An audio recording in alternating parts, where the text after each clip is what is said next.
Querido amigo, hoje temos como objetivo estudar nos Salmos 25, 26 e 27. Seguindo aquele nosso esquema normal que temos já apresentado a você, sempre estaremos destacando o título, uma pequena introdução, o tema do Salmo, as divisões do Salmo, o desafio que o Salmo nos apresenta, por isso que nós estudamos a palavra de Deus ainda hoje, depois uma conclusão e, por fim, uma aplicação. São 7 detalhes que nós sempre apresentamos em cada um dos Salmos, pedindo que Deus fale conosco a cada um desses 150 Salmos. Muito bem, o título para o Salmo 25 é Uma Súplica na Aflição. Uma súplica na aflição. Esse é um dos salmos acrósticos, ou, como mais facilmente o identificamos, esse é um salmo chamado salmo alfabético. Ele, na verdade, é o primeiro exemplo de um salmo com essa característica.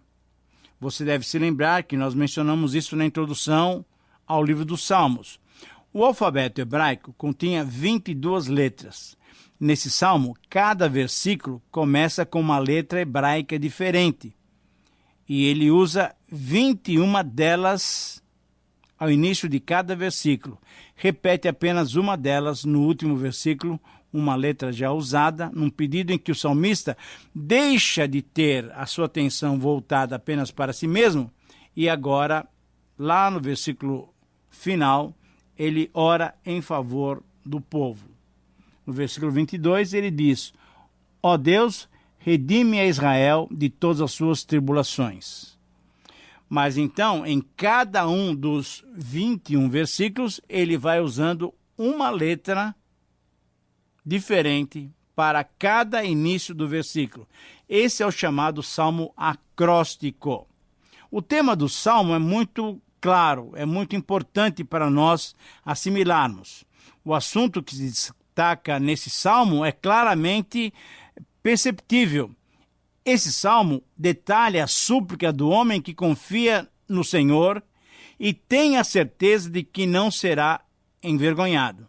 Veja bem, ele detalha essa súplica que podemos fazer ao Senhor, mas com aquela confiança, com aquela convicção de que o Senhor vai responder a oração e de que ele não será envergonhado. Porque ele já tem tido diversas experiências com Deus, o salmista, o rei Davi, sabe que pode se colocar diante de Deus e obter uma resposta favorável. Nesse salmo, vemos a confiança de Davi, os seus muitos conflitos, as suas transgressões, o seu arrependimento e as suas profundas aflições. Notadamente, pelo fato do salmista olhar para o passado, é possível deduzir que, quando compôs esse salmo, Davi já estivesse em uma idade já mais avançada, pois ele se relembra e pede perdão pelos pecados da sua mocidade. Você vai constatar isso no versículo 7. Há alguma divergência entre os estudiosos, e alguns entendem que esse é um dos 7 salmos penitenciais, em que se pede perdão. Porém, outros não o incluem nessa relação. Enfim, seja ele penitencial ou não, o salmo, na verdade, ele fala exatamente aquilo que nós já mostramos. Ele é uma súplica na aflição. Podemos então ver da seguinte maneira o seu desafio. Buscar o Senhor é sinônimo de sucesso em todas as nossas súplicas mais aflitivas. Eu repito, Salmo 25 nos mostra exatamente essa grande verdade. Buscar o Senhor é sinônimo de sucesso em todas as nossas súplicas mais aflitivas. Encontramos 5 aspectos dessa súplica que o rei Davi fez a Deus. Em primeiro lugar, nos versículos 1 a 3, vemos o pedido para não ser envergonhado, demonstrando confiança na proteção divina em meio à aflição, porque passava por essa situação. a situação aflitiva, o salmista eleva a Deus a sua súplica. Veja bem, ele pede com intensidade as ações de Deus, mas no íntimo ele tinha a certeza de que aqueles que esperam no Senhor, eles não serão envergonhados. Essa certeza, todos nós deveríamos tê-la. A pergunta é, mesmo passando por uma situação delicada, difícil, impossível até de resolver aos nossos olhos, você tem lá no fundo aquela confiança de que Deus pode resolver essa situação? Nós deveríamos ter essa certeza.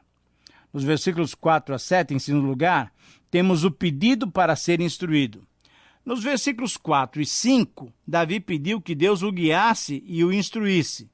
E nos versículos 6 e 7, na segunda parte desse parágrafo, Davi pediu a Deus para lembrar e não lembrar. Ué, que história é esta? Veja bem, Davi pediu que Deus se lembrasse da sua misericórdia e da sua bondade, mas ao mesmo tempo pediu para Deus não se lembrar do quê? Dos seus pecados, dos pecados dele. Resumindo, ele queria ser lembrado segundo a misericórdia de Deus. Mas afinal, não é esse o desejo de todos nós? Eu creio que sim. Nos versículos 8 a 10, temos o pedido para ser dirigido pelo Senhor.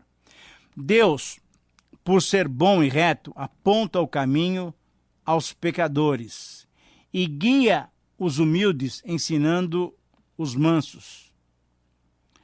Essa é a grande vantagem, querido amigo, de termos comunhão com nosso Deus, de termos o acesso livre a Ele, pelo novo e vivo caminho que o Senhor Jesus nos oferece pela sua morte na cruz.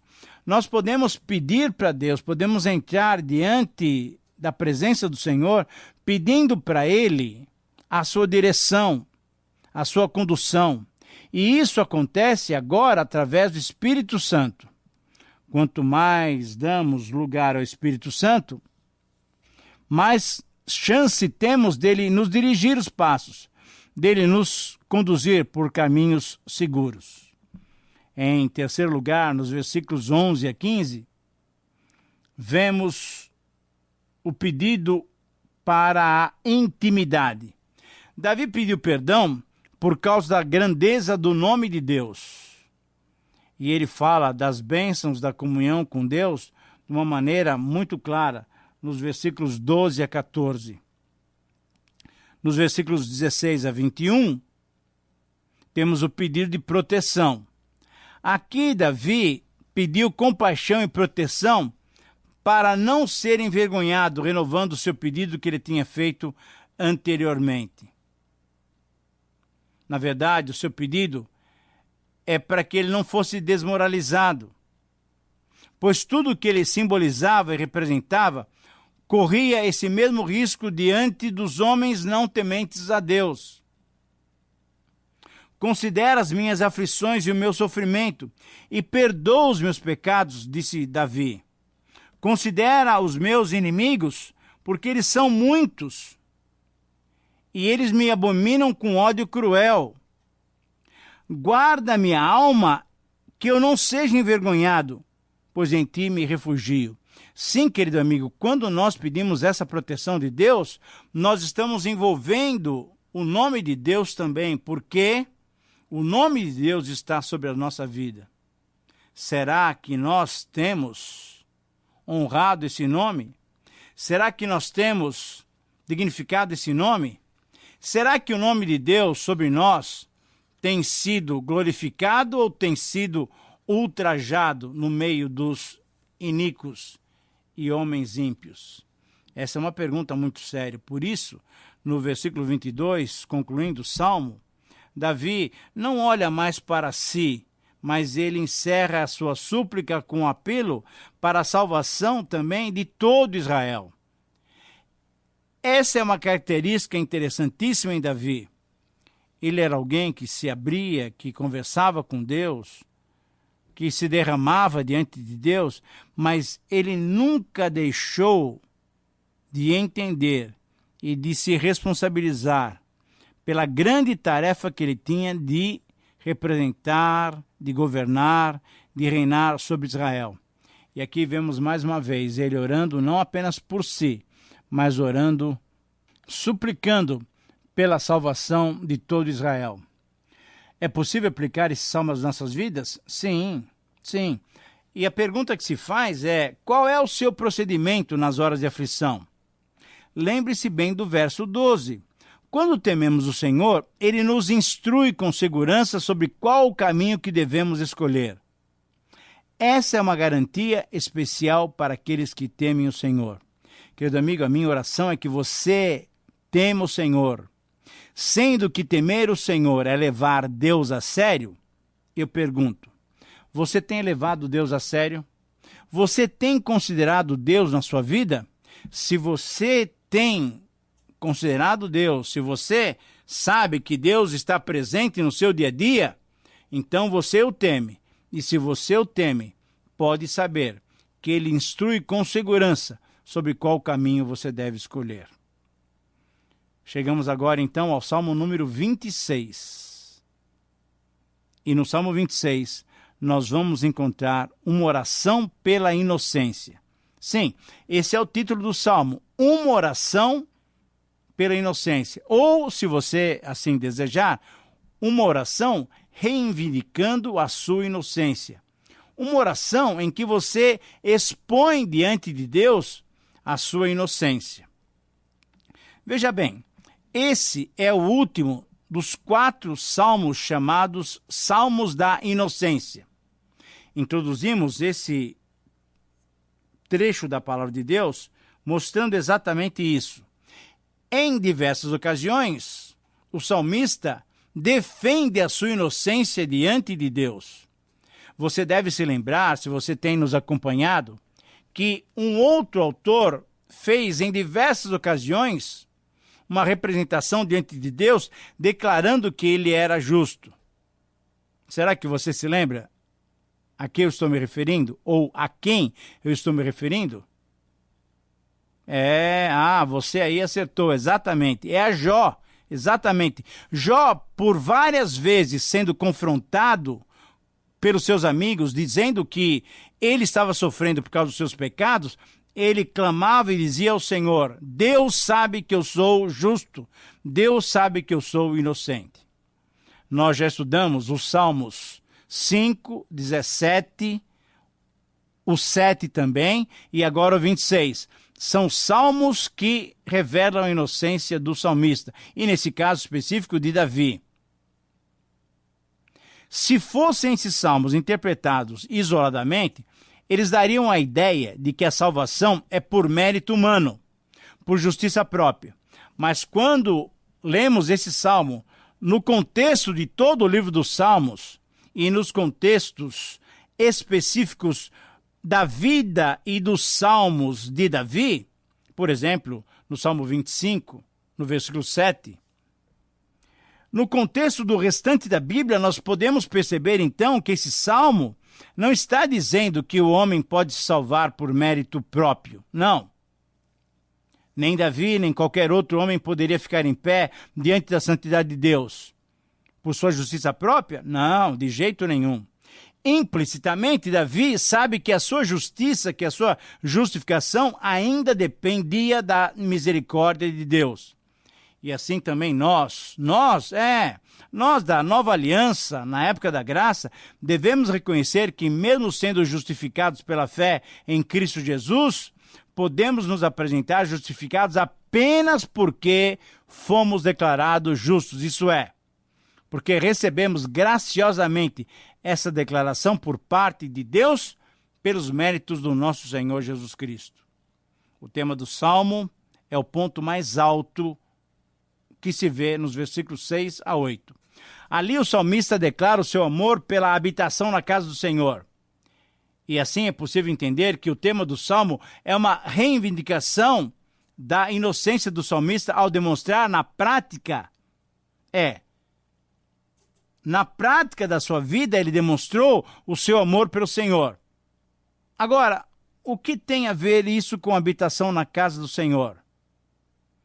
Querido amigo, esse salmo nos ensina que devemos levar ao trono da graça todas as acusações que nos são feitas, principalmente aquelas que são injustas. Podemos nos defender diante de Deus afirmando a nossa inocência, mas devemos nos abrir para o exame do próprio Deus. Temos que interpretar e considerar esse salmo como um salmo, não um salmo especial, escrito por um homem especial, escrito para pessoas especiais. Não, de forma alguma.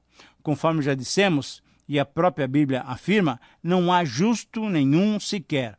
Este salmo é para todo o povo piedoso, isto é, para todos os que buscam a Deus e obtêm dele a justificação para suas vidas. Dissemos que nos versículos 6 a 8 encontramos o clímax desse salmo, porque buscar a presença de Deus, buscar a habitação do Senhor, tinha um peso muito grande naqueles dias, porque Deus habitava no templo, simbolizando a sua habitação ali na arca. Hoje não, graças a Deus, podemos ter comunhão com Deus pelo novo e vivo caminho que o Senhor tem aberto para nós através da sua carne partida por nós lá na cruz do Calvário. Hoje adoramos a Deus em espírito e em verdade. Por isso o desafio do Salmo para nós é uma frase muito delicada e desafiadora realmente para nós. Anote aí. A certeza de estarmos justificados nos capacita a, sem temor e sem arrogância, apresentar a nossa inocência diante de Deus. Com certeza esse é um desafio. A certeza de estarmos justificados nos capacita, sem temor e sem arrogância, apresentar a nossa inocência diante de Deus. E nós podemos apresentar essa inocência diante de Deus através de 5 maneiras de viver. Primeiramente, uma vida de integridade. Nos versículos 1 a 3, Davi mostra isso, dispondo-se ao exame do Senhor. Em segundo lugar, uma vida de coerência ao rejeitar as más companhias. Em terceiro lugar, nos versículos 6 a 8, uma vida de comunhão. E a comunhão com hoje é diferente daqueles dias como acabamos de mencionar. Hoje podemos adorar a Deus em espírito e em verdade. Em qualquer momento, agora que você está me ouvindo, você pode estar em adoração, em culto a Deus. Não precisa estar num templo, num santuário. Hoje podemos ter comunhão com Deus pela sua misericórdia e graça. Nos versos 9 e 10, a justificação se vê através de uma vida de dependência no justo juízo de Deus. E nos versos 11 e 12, a justificação se vê através de uma vida de segurança, por anelar a presença de Deus. A expressão "eu ando em terreno plano" indicava um lugar de confiança, um lugar de segurança no qual uma pessoa não cai nas tentações e na iniquidade. Querido amigo, você está disposto a ser avaliado por Deus? E você, minha irmã, você poderia pedir para que o Senhor sondasse o seu coração? Amamos tanto a presença de Deus que nos sentimos seguros, sem que nossos pés vacilem? Reflita sobre isso. E agora chegamos ao final do nosso programa, olhando para o Salmo número 27, um cântico de confiança. O Salmo 27 é um hino de louvor, um cântico de confiança. E esse salmo nos mostra o forte desejo de Davi de gozar, de usufruir da comunhão com Deus. O seu tema é o desejo e o anseio pela presença de Deus. É interessante percebermos as figuras de linguagem da esfera militar que Davi usou logo no início do salmo.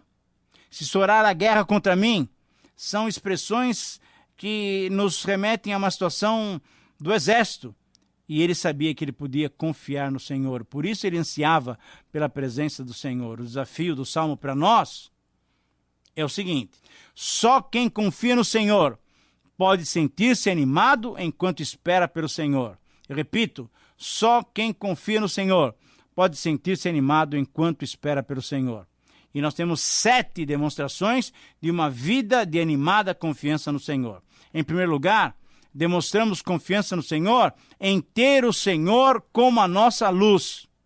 Demonstramos, em segundo lugar, nos versículos 2 e 3, confiança em ter o nosso coração em paz. Em terceiro lugar, no versículo 4, demonstramos confiança no Senhor em ter alegria pela presença do Senhor. Em quarto lugar, nos versículos 5 e 6, demonstramos confiança em termos Deus como nosso refúgio.